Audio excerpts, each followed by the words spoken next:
We want to welcome you to Justice Forum, wherever you are throughout the United States and the world. We come here each week. We discuss relevant issues of great and grave concern to the world community. Today, we're going to be diving deeply into issues of economic, socio, and environmental justice in the world. And who better to discuss it with? It's a great privilege today to have with us Dr. Lisa Jordan. She is an associate teaching professor, environmental studies and public health in the biology department at the university. Drew University is where she's joining us from in Madison, New Jersey. I have a great degree of admiration for this professor, and I can tell you this is going to be a learning and a teaching moment. She's joining us from the forest. We regard Drew University as the forest. Good morning, Dr. Jordan. Welcome to the show. It's good to have you with us. How is campus, the student community? I haven't seen you since COVID, so Good the power of morning, technology. David. Yeah, how you doing today? I'm doing well. Thank you for having me. The Drew campus is doing well. We're back together again in person and recovering from COVID, but it's, of course, still ongoing. That's right, that's right. And the world is in turmoil in the midst of everything that is happening. These are conversations, in fact, we had. I remember in one of your classes, even before COVID hit, I was wondering, and I'm like, wow, this is probably a message that was coming to us, and we were looking at it from a theoretical standpoint. And COVID hate. Here we are. The war is indeed a different place, and this is why we thought it wise to have you with us this morning to have a conversation around socio-economic and environmental justice in the world. That is quite a big topic, but we want to see how we can streamline it from an American perspective. Since you teach at one of the leading universities in the state of New Jersey, environmental concerns, issues surrounding social and economic justice. How can we define it to begin this conversation with us today? As there are many who are indeed watching, listening. Could you define it, Professor, to take up the show? Sure. I really see environmental justice as about participation in everyone in the decision-making process surrounding environmental issues. That means bringing everyone to the table and allowing everyone a chair at the table to talk about what's important to them and not make environmental decisions from elite statuses or without consent of people who are being affected by those decisions. Yeah, consensus nowadays is hard to come by. The vitriol, the division, the stigmatization, everything associated what it is, something that has to do with making sure that we can live in an environment that is environmentally free, is accessible, and issues surrounding just a typical example, what COVID has taught us, how intrinsically interlinked and globally we are. That should be quite a clear example of what it is, as you've emphasized it. Now, my question is, why are we practically still in denial about what environmentalism, issues of socio and economic deprivation, the impact that it has on all of us and all of humanity, irrespective of where you are, either you are in the global north or you are in the global south? That's a great question, Zaze, and one I ponder myself often. what limits our knowledge and understanding of how important the environment it is, how we are all connected to it, and how our care and treatment of the earth have different outcomes for different populations. Why are there inequities in access to things as basic as clean air, clean water, and access to affordable, healthy food? And I think the sad answer that I've come to is that a lot of folks see the environment as a resource, as something to extract from and just sell. And there's a lot of moneyed interests in, you know, uh, getting oil, coal, fuel, and circulating it. And so that puts the environment in a difficult place because there are more folks who are advocates for extraction from environmental systems than for the earth systems themselves. So it's difficult because these issues definitely impact us globally, but um, we're not hearing the information we need to about why those systems are so important because they're also very they're very important to the pockets of a lot of companies. Okay.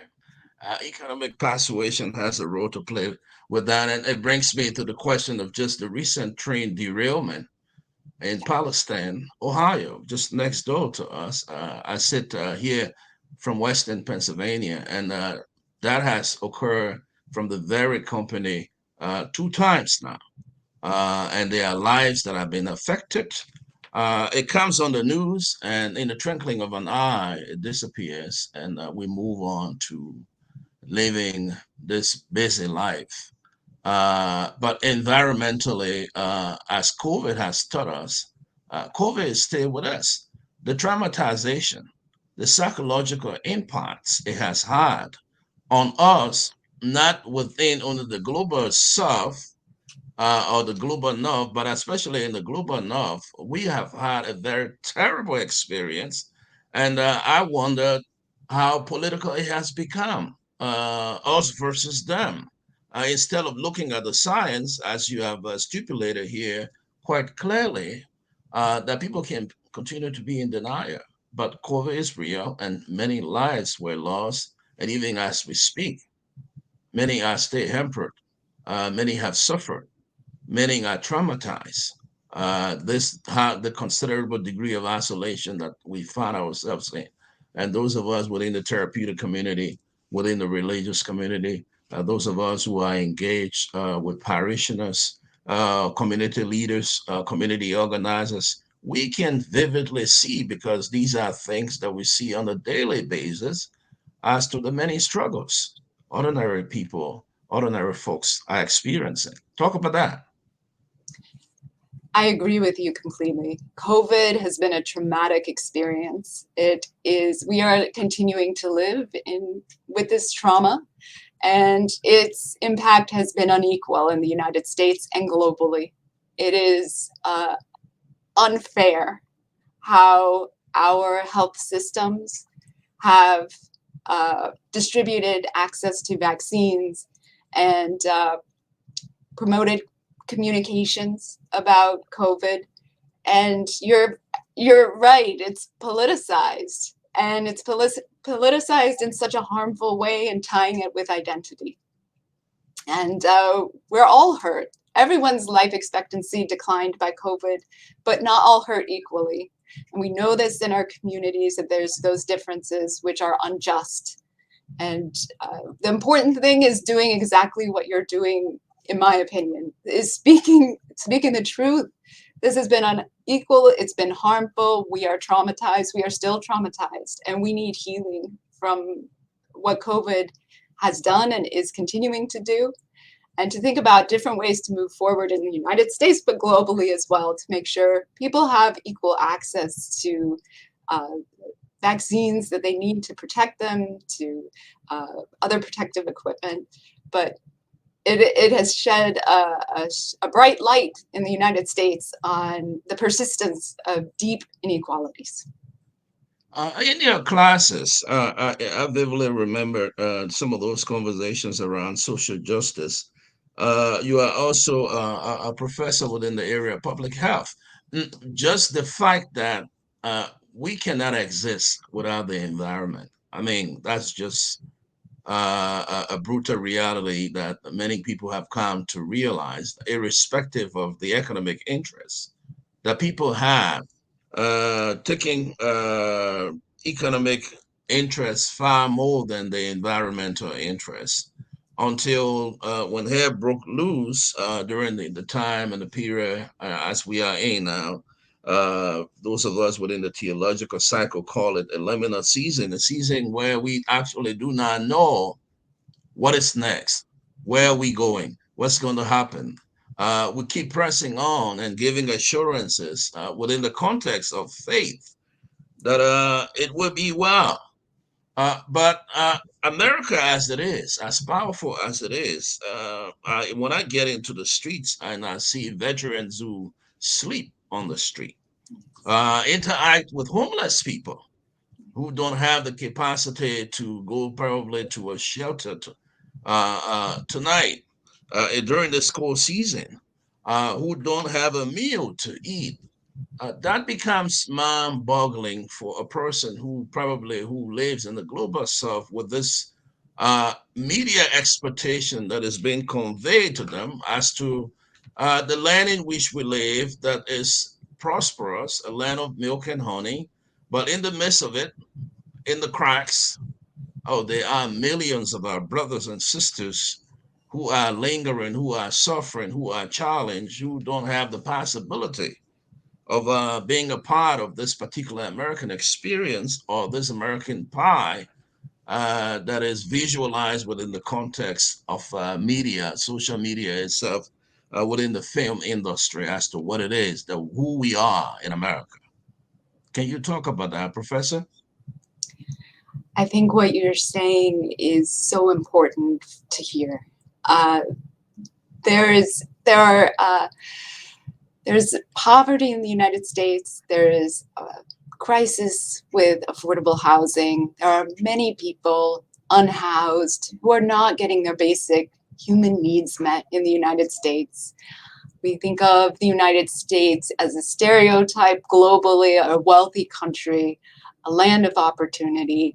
But the reality, as you are witnessing in our streets and communities, is oftentimes a lack of compassion for all people, and also the lack of capacity to care for all people.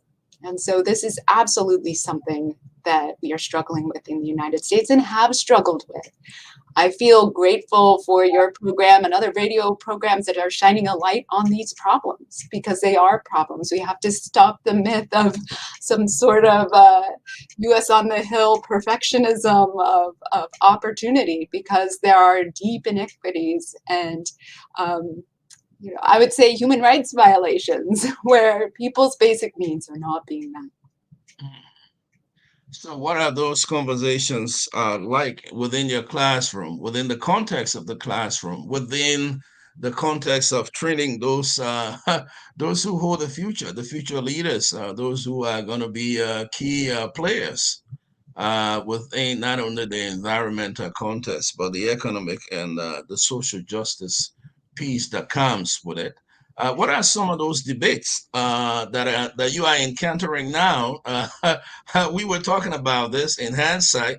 It was theoretical, but we can see it vividly. And I think what experience has taught us, seeing is believing. And the debates stay continuing as to what are some of those steps that we need to take, not only within the teaching community, but to begin to do more vigorously within the respective communities, that that awareness is created, because a lot of times people are in denial. Not only that, social media has become so complex and complicated with nuances that sometimes some of the variables or the ideologies that are being opined ideologically and strategically from a scientific standpoint, not real. Hmm. They are propaganda. In US college classrooms, we are dealing with addressing the same kind of stereotypes that may be observable globally. The US educational system has not been perfect in shedding a light on the sources of systemic inequalities that exist in the United States. When students leave the curriculums from kindergarten through high school in the United States and enter college, it's oftentimes the first time they have access to a broader set of information and opportunities to debate in the classroom about causes and consequences of contemporary inequalities in the United States. So it often begins with an understanding and assessment of what they didn't have access to before, understanding US history of colonialism, of enslavement of people, and what that has meant over time, including Jim Crow, often excluded from US curricula, to let's talk now about where we move from where we go from here. And so our conversations are first about sort of a consciousness raising and eye opening of what the US is, and ideas for how we can move forward for a more just society. I teach community-based learning courses where students commit time to service work outside of the classroom, and that's where I think that practical access to knowledge happens, is when you work in a food pantry in the United States, then you understand we have a crisis in food security. When you work with environmental organizations that are resisting the construction of new power plants in low income and minority communities, and you realize, oh, the way we've planned and developed our infrastructure in the past has been built on prejudice. And so it's through working with community and engaging readings that are challenging to sort of traditional conceptions of history in the United States, and it gives us access to talk about social justice and a way forward. Yeah, social justice becomes a cold word and sometimes a very fearful word that people are in denial of what the realities are. I even struggle with that as a person who migrated to these shows some 22 years ago in the midst of a war in West Africa. Today, I can proclaim and profess that I'm an American. That's the goodness of America. But within the historicity of it, the reality exists that we need to bring to fore the understanding of what has transpired in the past, to understand where we are and how we can be able to build a promising future, a future that incorporates all. Because as long as there is global migration, as long as there are systemic structures that continue to oppress people, marginalized people, indigenous people, globally, and if conglomerates that only have the interest within the economic context to exploit the resources of ordinary people, of indigenous people, but leave their lands devastated, then it becomes a problematic proposition to know that we are interconnected. And if these things are taking place in one part or the other of the world, what affects one affects all. That chain eventually, from what you taught us, Professor, I remember quite well, is shared. And as a result, migration takes place. And people wonder, well, why are people leaving from this part of the world and they are doing everything to cross the high seas? And some, in fact, in the process become victims.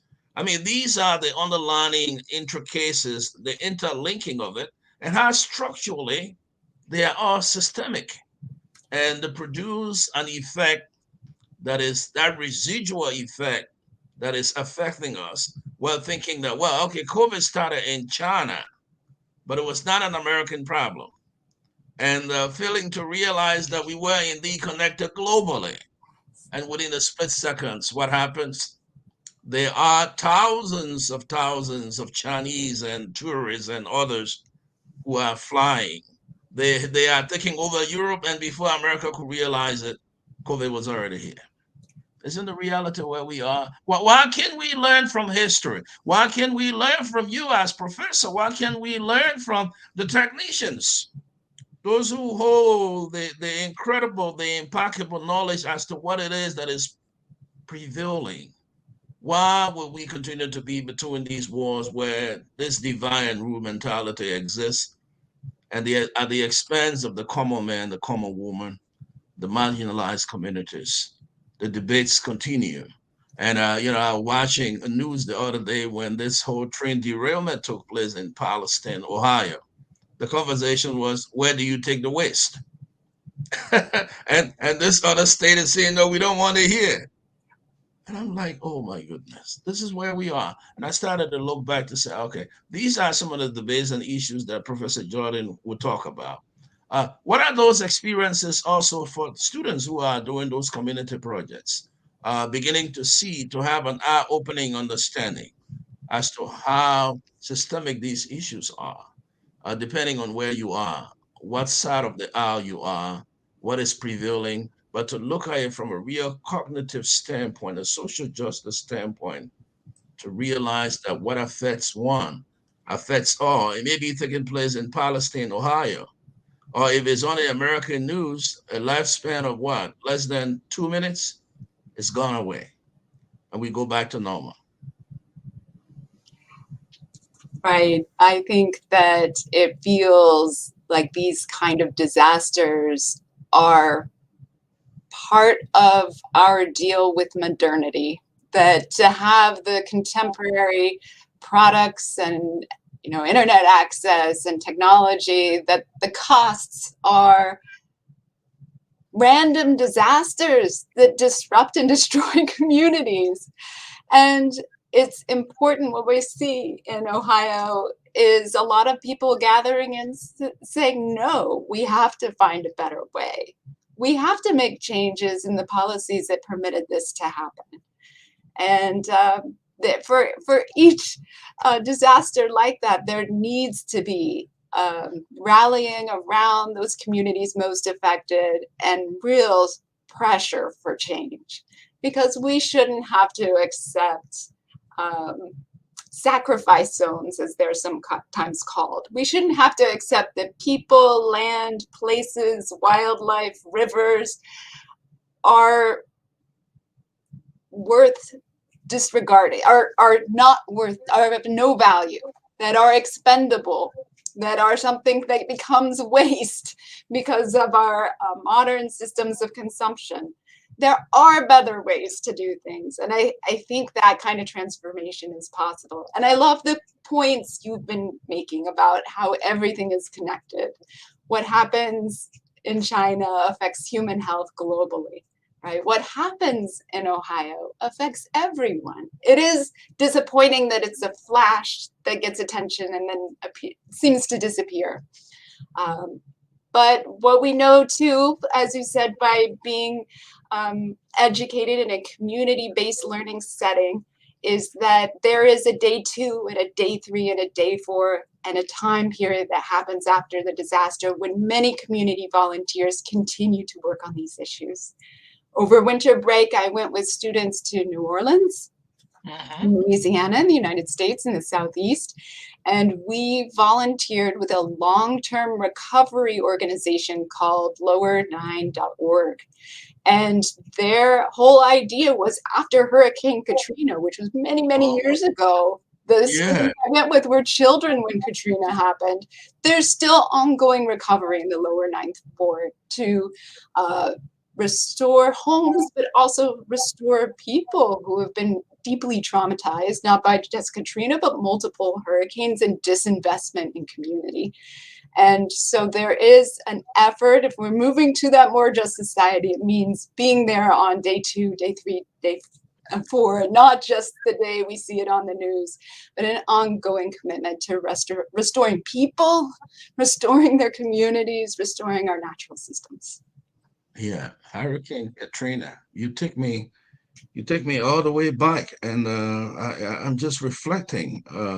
Challenging as it was, I was just arriving in this country then, and if that has persisted for so long, and it has made people to move to other parts, just how challenging and how devastating environmental degradation is what it brings to the community, the destruction, the traumatization. I think this is quite an enlightening engagement. And I indicated in the bike that we will want to have Professor Jordan to join us from time to time on the Justice Forum. Those of you who are just tuning in, we want to welcome you to the Justice Forum on the Christian Vision Broadcasting Network. We transmit to you today from Western Pennsylvania. Professor Jordan happens to be associate teaching professor, environmental studies and public health in the biology department. She's speaking to us from Madison, New Jersey, the forest. Indeed, an incredible place, a place of higher learning, a place of engagement where the global community meets. I am hoping to return to campus prayerfully sometime early next year. But this is quite an interesting and fascinating conversation. What is it from the governmental standpoint? What assessment can you make for us in terms of the current administration? Is it working in line with the environmental movement? Those of you who are environmentalists, those within the context of the social justice movement, trying to bring light, to share a light on what's happening in the dark, and for communities to be aware. What are some of those reference points that you can be able to give to us today for people who are watching, people who are listening, who have interests within this context of environmental, economic, and social justice within the global community, but especially with specific emphasis on the American perspective? Where do we stand? And maybe my follow up to that would be, is the environmental movement itself, is the justice movement itself, is it playing its pivotal role that it needs to play to ensure those checks and balances are there to hold leaders' feet to the fire, to ensure that they can serve and serve well and serve their communities, because those are uh, is for that purpose that they come asking the people to have them re-elected or elected every 2, 4, or 9 years. I think a lot of environmentalists in the US today are disappointed. I believe generally, since the Trump administration was so hostile to environmentalists in terms of, bringing in the CEO of Exxon for the State Department leadership, bringing in industry insiders into the EPA. It was a very, very hostile time for environmentalists during those years. But the promise of new administration has not been as progressive as many environmentalists have hoped. There's open drilling now in the Arctic. There are a lot of compromises being made for ongoing fossil fuel investments in the United States. And there's a little bit of disappointment that there isn't more effort on truly a Green New Deal in which there's massive transformation of US energy systems. It seems like we're still living with a lot of legacy energy projects. That said, I also feel that the environmental broad movements have still struggled to integrate environmental justice and the work of social justice. And I do appreciate that there is an increasing recognition of the importance of environmental and social justice. But from what I hear from that leadership, we have excellent environmental justice leadership in New Jersey and Newark with the Ironbound, with the New Jersey Environmental Justice Association, with a number of extraordinary advocates. They've expressed their discontent with the current Biden administration in really defending frontline communities from exploitation. So there's remains a lot of work to be done. And I would generally say there's disappointment on the broad movement and then also the specific movement for environmental justice. but there's no giving up. If you work and are invested in these areas, the earth matters. Everything's connected. It's going to affect us. And so you feel an obligation to keep moving forward. Um, and yeah, and hope to continue to pressure organizations. So we don't have some kind of consensus on fossil fuel use and a consensus on extraction, but a focus on protection of the earth and its natural systems. And the people that depend on them. Yeah, that's right. And the Green New Deal, my is that the way to the future, Professor? Even in the midst of all of the debates and all that we have, is that the way to the future that we can depend on solar energy? I just returned from West Africa, and I have a very interesting experience in terms of the power consumption that ordinary people have to endure, have to experience on a daily basis, and the cost attached to it. And I decided to go a little solar, and I saw a big difference in terms of how much was being spent within the context and the time of a 1 month period that I stay touring parts of Liberia. I think solar energy is efficient. I'm not in any way engaged with any solar group or not, but I mean, I'm just speaking from my own experience. And instead of using fuel, which was quite costly when I spent about a month out of this country, the way to the future, the Green New Deal is the way to the future in the midst of all of the resistance. Is that what I'm hearing you to say? I think you're right to be critical. It is a transformation, not just in the energy systems, but in a way of business altogether. And it is aspirational to pursue a true Green New Deal where we treat people and environmental resources as valuable. And that itself does have its cost in terms of economic convenience that we're accustomed to. So I think you're totally right to be critical, uh, and that there's no direct substitution without transformation. There is no direct substitution of existing energy systems without transforming the way consumption happens as it does right now. And that is asking for, in some cases, painful transition for some people who feel very comfortable with those systems that exist. So it's not an easy request for a change. That's For right. sure. Change itself is hard. And in respect to that, what we eat is quite important. I won't like to forget about that as we have this conversation around socioeconomic and environmental justice in the world. I was thinking about just how affordable organic food is within the American context. And looking back to areas in which organic food is easily accessible. But those who eat organic food where it is easily accessible, the aspirational dreams they have is that being on the American coast, as portrayed by the media, is probably the best place to be.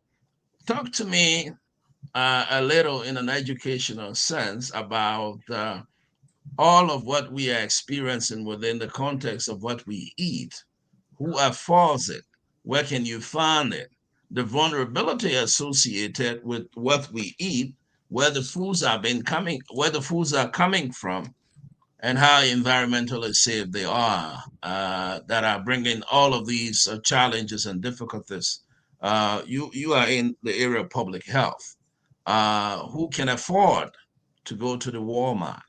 Who can afford to go to Whole Foods? There's a lot that it costs within a day if you are an average buyer from Whole Foods as compared to the person who goes to the Walmart? Talk about that.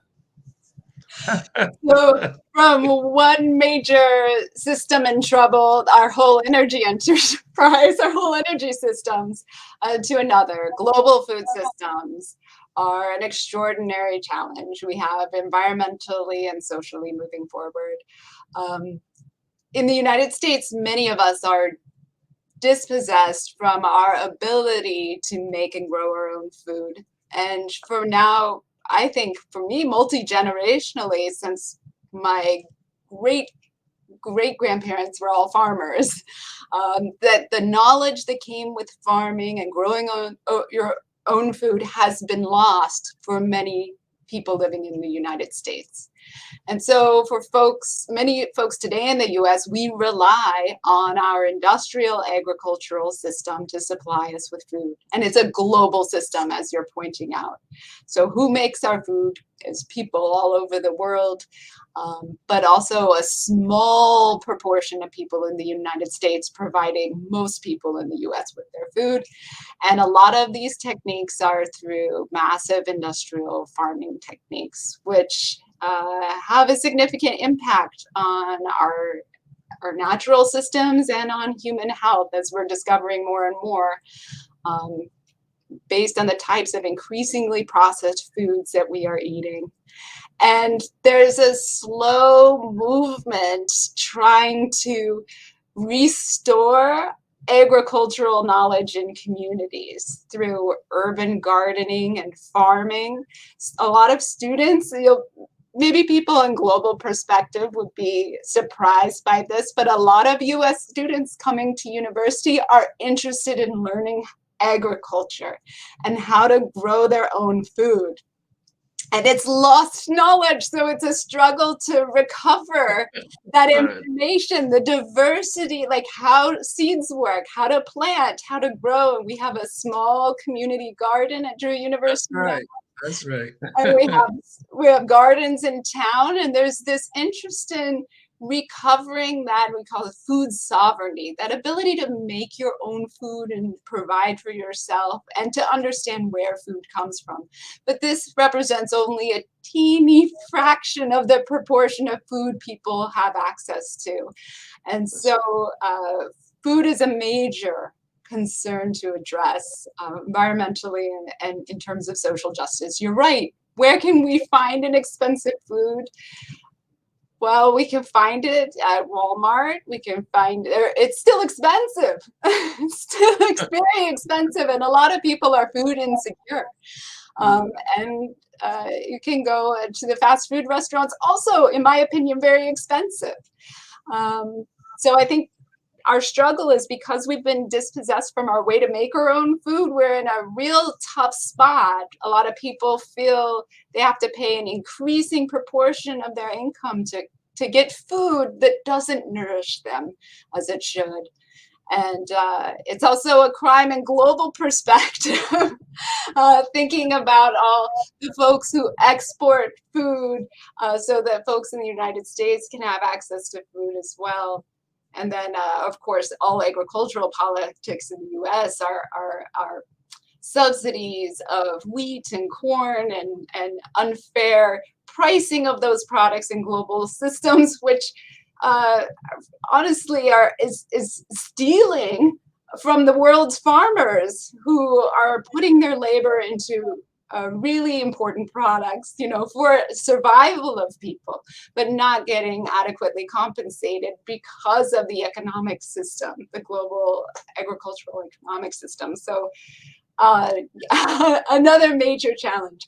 I think of so my great uncle talks about my grandmother, great grandmother, raising a growing farm, growing her radishes on the arid plains of Colorado, and he remembers her saying, "This is opportunity.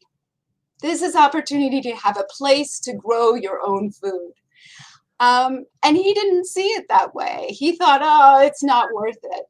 And I think that happened intergenerationally for many Americans, the denigration of food growing, the choice to leave to the cities for a better life and to lose the knowledge that came with cultivating land and growing your own food.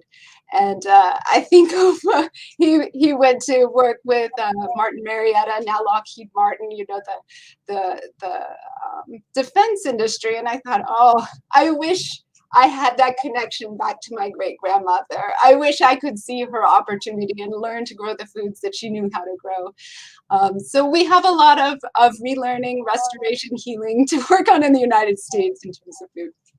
Yeah, that's right. And within the global context, those of you who are joining us in parts of wherever you are in the world, those who live in the tropics, I grew up a son of farmers, and I know the importance of what food is and how intrinsically linked to our own survival it is that if we can grow our own food. I have tried to encourage many, even as we speak. I have had the opportunity to return to visit, and my father was a great farmer. My mother was, and trying to see how some of these farms that were devastated by the war, displacement, and people fled, but beginning to encourage our people to understand that growing your own food is an incredible source of empowerment, especially when those foods that you grow are organic, natural, they are God given, and it doesn't have any inclusion of preservatives, fertilizer, and the rest of it, as others have to do in other parts of the world, especially those of us who live here, as Professor Jordan has indicated. We're going to be wrapping up this show, Professor Jordan. From a social justice standpoint, I want you to clearly define for me who is an American, because this debate continued to be a persistent debate within the context of the American political pathology as to who is. And as far as I know, as far as I read, many of us have come here through the trenches of migration. And I was talking to an Indian scholar. I'm talking about Indian American scholar. And I said, well, there's so much debate that goes on in this land, in this our land. I'm wondering, what do you guys make of it? Those of you who are the original Aborigines from here. You just laugh. Okay, so I raised the question to you, Professor Jordan, before we wrap up this show. For the sake of our audience, tell me within the social justice context, who is an American? Oh, you leave me with a hard one. Um, so I suppose I should begin by acknowledging that I'm speaking to you from the land that was originally stewarded by the Lenni Lenape peoples. And the original native inhabitants are the, the original peoples of this land. Um, and there might not be a wish to use the word American in that context. From my perspective, I think anyone on these lands, if you wish to be an American, you are an American. I advocate for open borders. I know aspirational. I'm all aspirational, but in my opinion, it's a human right to move where you want to move. And so that's something I advocate for. I think that our immigration system is inhumane, and I would love to see it removed. I think it's criminal what the U.S. government does to folks on the borders. So I would say if you would like to be an American, you are an American, but that's a consensus building process, and I understand I don't have the unified perspective on that. That's right. Yeah, America is an idea. Mm. And if we can look at it from that perspective, I think you are quite right. We're so grateful to have you with us today, Professor Jordan. Those of you who have joined us for this interesting and fascinating conversation, we've been looking at socio-economic and environmental justice in the world. This is a very huge topic, seeking an American perspective. Who better to discuss it with? Dr. Lisa Jordan is Associate Teaching Professor, Environmental Studies and Public Health in the Biology Department at Drew University. She joins us from Madison, in New Jersey. We are going to do the best we can to ensure that we can have Professor Jordan to join us, so that we can be able to chronologically discuss some of these issues. Maybe the next time, Professor Jordan, when we have you, we want to see how we can dive more deeply into homelessness in America. The experience and the challenges, the difficulties associated with it. Let's deconstruct it and to bring some clarity. And the myth, there are many, especially within the global audience, who probably might be on the other side having an organic dinner, thinking the grass is greener on this side, and not understanding the intricacies, what comes with migration, the challenges associated with it, the difficulties that people encounter when people are so desperate.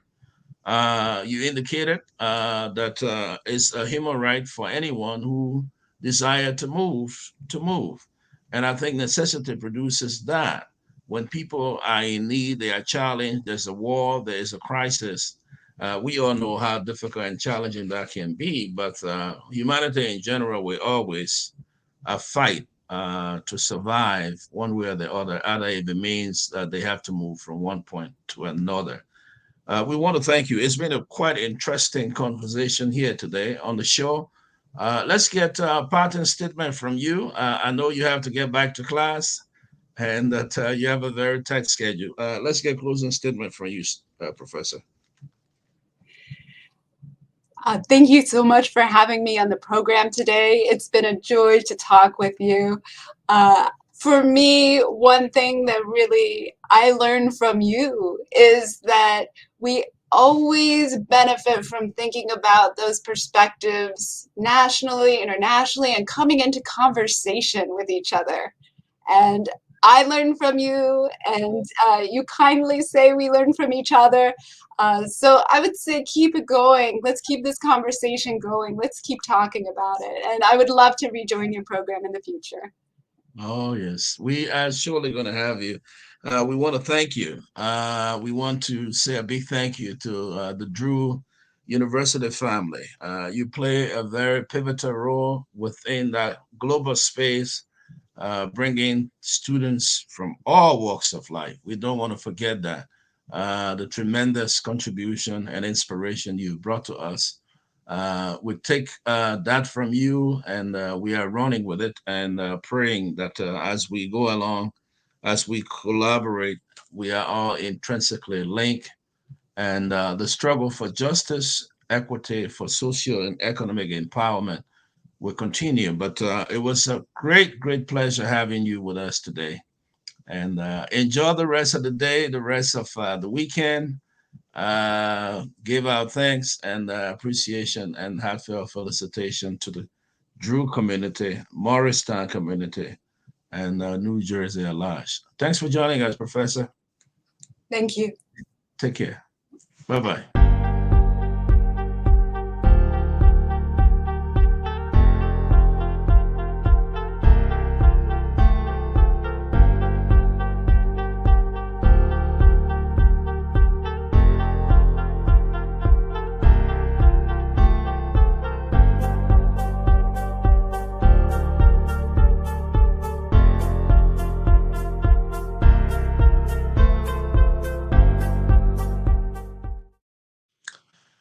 I want to thank you so much, ladies and gentlemen, for joining us today. Our special guest was Dr. Lisa Jordan, Associate Teaching Professor, Environmental Studies and Public Health in the Biology Department at Drew University. The topic under discussion today is social economic and environmental justice in the world, seeking an American perspective. I want to thank you. It's good that we had this engaging conversation. It's good that you were part of it. We want to use this opportunity to ask you to join us again, prayerfully, on the Justice Forum. We'll be back. And by full disclosure, we will be here tomorrow evening at 6 o'clock. This time, we will be looking at justice, human rights, and the state of good governance in the Republic of Liberia.